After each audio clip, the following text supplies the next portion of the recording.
pineal gland sits right at the base of the third ventricle. And inside the pineal gland are these tiny little calcium carbonate crystals. They're stacked rhombohedrons.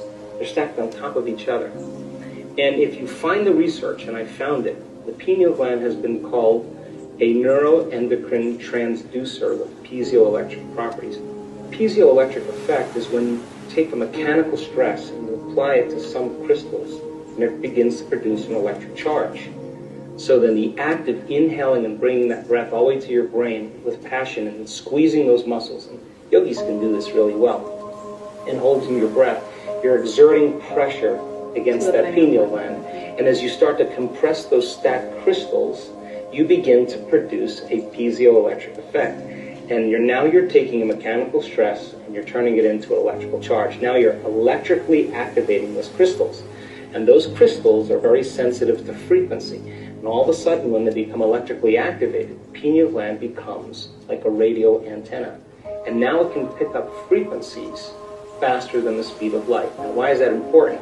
Because your pineal gland right now is determining whether there's enough light in this room, and if there's enough light in this room, it'll make a neurotransmitter called serotonin.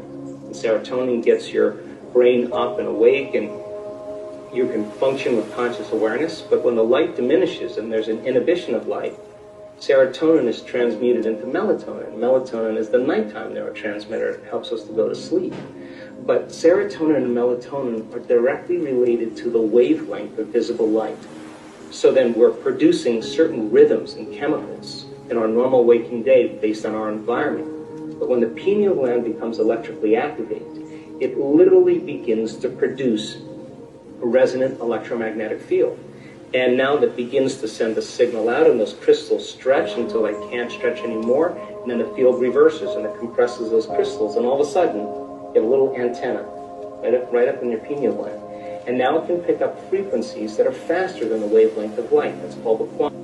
And all of a sudden now it will pick up a frequency and transduce. And a transducer is like a television. It takes a frequency and turns it into a picture. And all of a sudden the person has an inner vision. And that inner vision is more real than the world we're sitting in right now. And melatonin then starts to turn into some very powerful chemicals. One of them, or two of them, are the most powerful antioxidants known to man.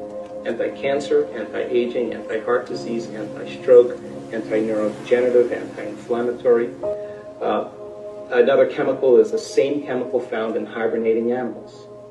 No sex drive, no appetite, no preoccupation with the outer world. The inner world starts to become more real. The body moves into stasis. It's the same chemical where the caterpillar becomes the butterfly. Take the molecule, tweak it again. You have a benzodiazepine. It fits in the same receptors.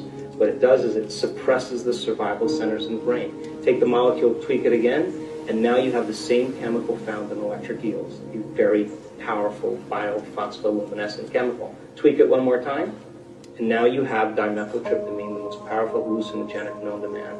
And now, person's going on a vision. And that's why it's called the third eye. I call it the first eye because now it's releasing its elixirs and we start having very profound dimensional experiences. So pulling the mind out of the body is beginning to liberate energy, and it begins to produce a magnetic field, electromagnetic field. But when the latent systems switch on, now we're going to access information no longer from our three-dimensional reality. We're going to access that information from the field, and the brain is going to begin to transduce that frequency carrying information into very profound imagery. And the person's going to have a full-on sensory experience without their senses, and it's going to be more real than the world we're sitting in.